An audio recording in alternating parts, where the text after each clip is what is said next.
Nido Jr.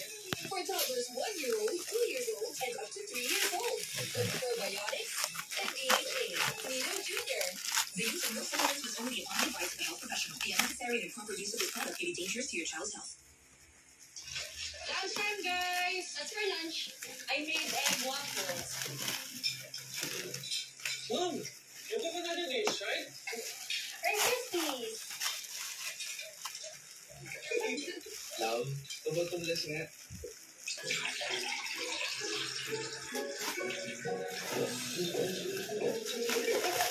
Cute sagana, basta may Nestle. I think our kids watch too much TikTok. Namiss kita. Ikaw pa rin ang hinahanap-hanap ko. Alam ko, you are still the one. Buti na lang, mas affordable na. Ang best tasting creamer para sa kape mo. Coffee Mates, mas affordable na. First day taping! Pero may last day ng buhok. Sunsilk with active